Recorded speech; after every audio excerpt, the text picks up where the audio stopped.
Sir, merong report na parang several senators, lawmakers na yun nga, may links to contractors with project. And isa po sa na-mention sa isang report si Senator Bongo. Paano po pag gano'n? Like a member of PDP, yung isa sa mga na bring up yung names. May imbestigahan. Diba? Kanya nga yun ang sinasabi ko. Kung sa Senate, kung sa House, may maaring magkaroon ng doubt. There may be a cloud of investigation kasi may allegations ka na not only the House but certain members of the upper chamber are involved. Kaya nga sabi ko, independent third-party commission created by the executive but with full independence and full powers na magtawag ng witness, etc. Nandiyan naman under the executive ang NBI, nandiyan naman ang PNP. Ang daming tools ng executive para mag-imbestiga. Ang pinaka-powerful, let's face it, ang executive sa lahat ng branches of government. So, dapat po ganun. Kaya lang, a lot of you are too young to remember yung Agrava Commission.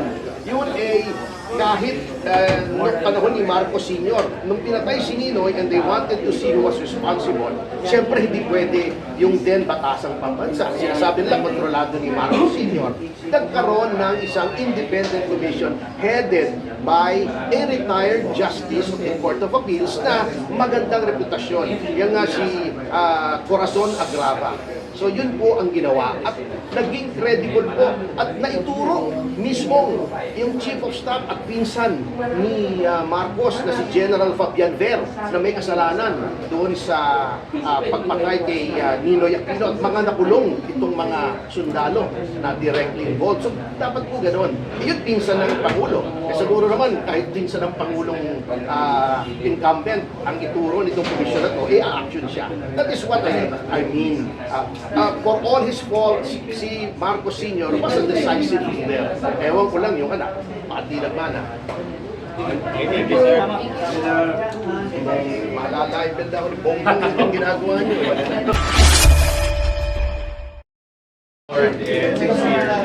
There should be Ulo lang, ulo. or sama din sa Cellphone. yung mga LGUs. Cellphone. Sir, kita lang, sir. Well, unang-una, bakit hindi involved ang DPWH? Alam nyo, sabi ko nga kanina, huwag na tayo maglokohan. Alam naman natin lahat na ang pumipili ng district engineer, mga cellphone. At marami pong reports, hindi ko sinasabi dito, na marami pong contractors ay nasa House of Representatives. Bakit walang investigasyon sa DPWH? Sila po ang nag-handle ng design, ng lahat ng terms of references, bidding ng mga project, at sila po nag-inspect kung tama ang pagkagawa. Bakit contractor lamang? Number 2, bakit sinisingle out ang ilang contractor? Samantalang 15 yan at mas marami pa sa 15 ang may kontrata. Bakit hindi tinitignan yun? Kaya ang sabi ko, para walang duda kung talagang sincero ang ating mahal na Pangulo sa kanyang pagnanais, pinapalaman ang katotohanan dito sa tinatawag na floodgate ay gumawa siya ng independent commission. Ano lang naman po yan, executive order. He's the chief executive.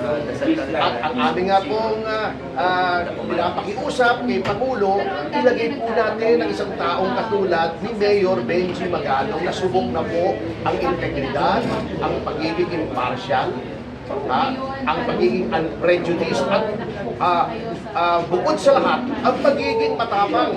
Let the hammer fall when it may. And then, isamahan po natin siya ng mga tao na ganun din po ang reputasyon. Otherwise, Mr. President, nagpapagod lang po kayo, kaiikot sa Pilipinas. Na nagpapasisid, kung ano-anong ginagawa ninyo, nag-i-inspection kayo, ay useless po yan, Mr. President, kung wala pong maniniwala sa inyong investigasyon. Executive time is better put to other uses. Kung ganyan din lang ang gagawin nyo, wala pong kabuluhan po yan. Sir, alam naman natin mukhang kakasala talaga yung floodgate na yan in the next few days. in whatever form or manner kung sino man ang nag-head. But do you think the contractors will also, kasi parang critical malaman dito yung contractors, magsabi kung sino-sino yung mga nabibigyan nila or kung meron man sila nabibigyan. Oh, pero it goes without saying eh. Sir, kasi hindi lang eh. Sabi ko nga, it takes more than two to tango in this case. Nandyan ang nag-allocate ng funds, which is the House. Nandyan yung nag-approve, naghahanap ng mga budget, nagbibigay ng specifications, at nag-inspeksyon. Nandyan ang DPWH. Bukod sa contractor na nag-implement, may COA pa rin tayo na nag-o-audit. Dapat po holistic, hindi piecemeal, hindi smoke screen, hindi diversionary tactic ang ginagawa ng Pangulo. So pinakamaganda, aside from the Senate, na alam naman po natin, hindi naman makakakaila ang power ng Senado at ng House for legislative inquiry, ay independent commission po na executive in nature kung talagang sincere ang ating presidente. Ngayon, kung hindi niya gagawin to, eh, alam na this ay kalokohan lang po yan. Lokohan lang po ang ginagawa. Attorney, do you think, ano yung thoughts niyo na the DPWH Secretary stays on? Na sa ngayon, siya pa rin yung naka-pro, walang napapalitan sa DPWH? Alam niyo kung ako ang Pangulo, well, it's just me, sususpindihin ko yung secretary ng DPWH just to show that I'm serious. At doong mga lugar na may obviously problema yung flood control, yung naanod, bumagsak, nagkulap, sususpindihin ko rin yung district engineer. Ano lang po yan? Isang lagda lang ng Pangulo kung talagang seryoso siya. Just to show to the country na he means business. Kanya lang, wala pong nangyayari ganyan eh.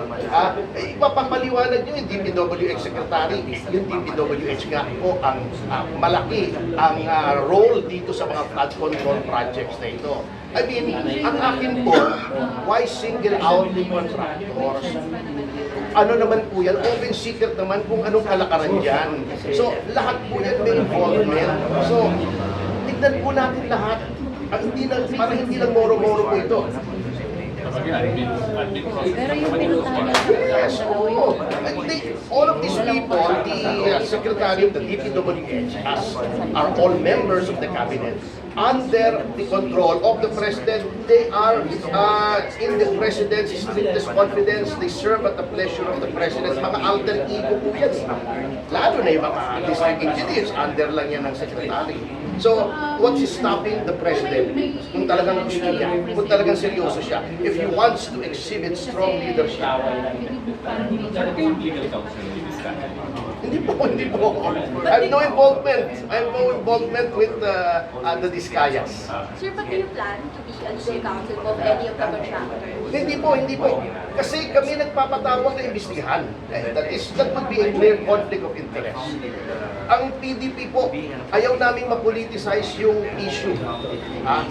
Not for any amount, kahit anong i-offer nila sa akin, I will not serve as counsel for any of the contractors. Kasi nga, PDP is calling for an investigation, but not just an investigation, yung tunay na investigasyon, hindi haw-shaw na investigasyon.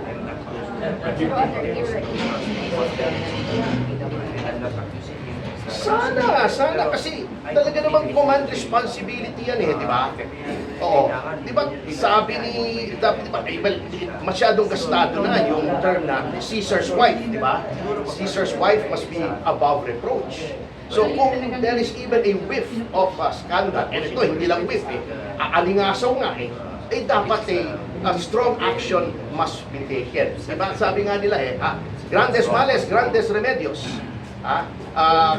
Kung malala ang problema, dapat matindi ang remedyo, ang solusyon.